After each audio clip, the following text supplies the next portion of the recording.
Hi friends, എല്ലാവർക്കും പൊടീസ് വേൾഡിലേക്ക് സ്വാഗതം. അപ്പോൾ ഇപ്പോൾ എല്ലായിടവും നല്ല മഴയാണ്. ഈ മഴക്കാലത്ത് ചായ തിളയ്ക്കുന്ന നേരം കൊണ്ട് നമുക്ക് റെഡിയാക്കി എടുക്കാൻ പറ്റിയിട്ടുള്ളൊരു കിടിലൻ ഈവനിങ് സ്നാക്കിൻ്റെ റെസിപ്പി ആയിട്ടാണ് ഞാൻ വന്നിട്ടുള്ളത്. വളരെ എളുപ്പത്തിൽ തയ്യാറാക്കി എടുക്കാൻ പറ്റും, നല്ല ടേസ്റ്റിയാണ്, അധികം ഇൻഗ്രീഡിയൻസ് ഒന്നുമില്ല. അപ്പോൾ നമുക്കിതെങ്ങനെ തയ്യാറാക്കുന്നതെന്ന് നോക്കാം.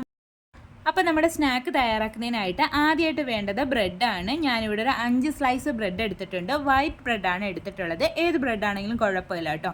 ഇനി നമുക്കിതൊരു മിക്സിയുടെ ജാറിലേക്ക് കീറിയിട്ട് കൊടുക്കാം. അപ്പോൾ ഇതാ ബ്രെഡെല്ലാം ഞാൻ മിക്സിയുടെ ജാറിലേക്ക് ഇട്ട് കൊടുത്തിട്ടുണ്ട്. ശേഷം നമുക്കിതിലേക്ക് ഒരു 1/2 കപ്പ് അളവിൽ തേങ്ങ ചിരകിയതും കൂടി ചേർത്ത് കൊടുക്കാം. ഇനി ഇതിലേക്ക് ഒരു 1/4 ടീസ്പൂൺ അളവിൽ ഏലക്കാപ്പൊടിയും കൂടി ചേർത്ത് കൊടുക്കാം. നിങ്ങൾക്ക് വേണമെങ്കിൽ ഇതിലേക്ക് നട്ട്സൊക്കെ വേണമെങ്കിൽ ചേർത്ത് കൊടുക്കാം കേട്ടോ. ഞാനിവിടെ അതൊന്നും ചേർക്കുന്നില്ല. ഇനി നമുക്കിതൊന്ന് പൊടിച്ചെടുത്തിട്ട് വരാം. അപ്പോൾ അതായത് ഞാൻ പൊടിച്ചെടുത്തിട്ട് വന്നിട്ടുണ്ട്. ഇപ്പോൾ ഇതിൽ ചെറിയൊരു വെള്ള നനവുണ്ട്, അതായത് ആ തേങ്ങയുടെയൊക്കെ ഒരു നനവുണ്ട്. പക്ഷേ നമുക്ക് ഉരുളകളാക്കി എടുക്കാൻ പറ്റത്തില്ല. അപ്പോൾ നമുക്കിനി ഇതിലേക്ക് ഒരു 1.5 ടേബിൾ സ്പൂൺ അളവിൽ കണ്ടൻസ്ഡ് മിൽക്ക് ചേർത്ത് കൊടുക്കാം. ഇപ്പം നിങ്ങളുടെ കയ്യിൽ ഇതില്ലാന്നുണ്ടെങ്കിൽ പാൽ ഉപയോഗിച്ചാലും മതിയാകും. പാൽ ഉപയോഗിക്കുമ്പോൾ മധുരം കാണത്തില്ല, അപ്പോൾ അതിനനുസരിച്ചിട്ടുള്ള പഞ്ചസാരയും കൂടി ചേർത്ത് കൊടുക്കാം. ഞാൻ കണ്ടൻസ്ഡ് മിൽക്ക് ഉപയോഗിച്ചത് കൊണ്ട് തന്നെ ഇതിനകത്ത് മധുരമുണ്ട്, അതുകൊണ്ട് ഇനി എനിക്ക് പഞ്ചസാരയുടെ ആവശ്യമില്ല. ഇനി നമുക്കിതൊന്ന് ക്രഷ് ചെയ്തെടുക്കാം. ക്രഷ് ചെയ്ത് മാത്രമേ എടുക്കാൻ പാടുള്ളൂ കേട്ടോ. അപ്പോൾ അതെല്ലാം കൂടി ഞാനൊന്ന് ക്രഷ് ചെയ്തെടുത്തിട്ടുണ്ട്. ഇപ്പോൾ അത്യാവശ്യം നനവായിട്ടുണ്ട്. ഇനി നമുക്കിതൊരു പാത്രത്തിലേക്ക് അങ്ങ് മാറ്റാം.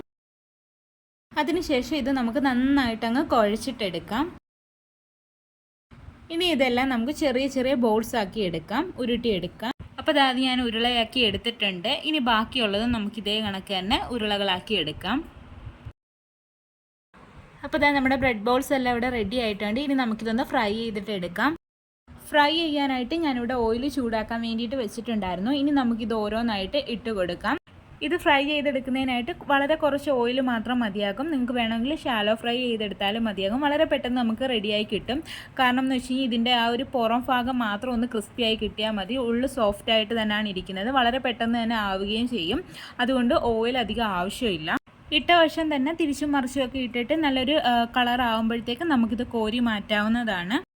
അപ്പോൾ ഇതാ ഇതിന് നല്ലൊരു കളറൊക്കെ വന്നിട്ടുണ്ട്. ഈ സമയത്ത് നമുക്ക് കോരി മാറ്റിയെടുക്കാവുന്നതാണ്. ഒട്ടും തന്നെ എണ്ണയൊന്നും കുടിക്കത്തൊന്നുമില്ല. അപ്പോൾ ഇതാ നമ്മുടെ സ്നാക്കെല്ലാം ഞാനിവിടെ റെഡിയാക്കി എടുത്തിട്ടുണ്ട്. വളരെ എളുപ്പത്തിൽ തന്നെ തയ്യാറാക്കിയെടുക്കാം. ഒരു 5 മിനിറ്റ് പോലും ആവശ്യമില്ല. എളുപ്പത്തിൽ തയ്യാറാക്കിയെടുക്കാൻ പറ്റും. അധികം ഇൻഗ്രീഡിയൻസ് ഒന്നുമില്ല. നല്ല ടേസ്റ്റിയാണ്. കുഞ്ഞു മക്കൾക്ക് വരെ ഇഷ്ടപ്പെടും. അപ്പോൾ എല്ലാവരും ഒന്ന് ട്രൈ ചെയ്ത് നോക്കണേ. അതുപോലെ തന്നെ ട്രൈ ചെയ്ത് നോക്കിയിട്ട് നിങ്ങളുടെ ഫീഡ്ബാക്ക് പറയാൻ മറക്കല്ലേ.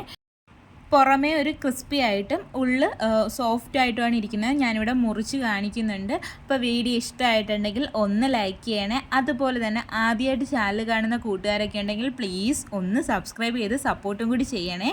വീണ്ടും നല്ലൊരു വീഡിയോ ആയിട്ട് വരാം. Thanks for watching.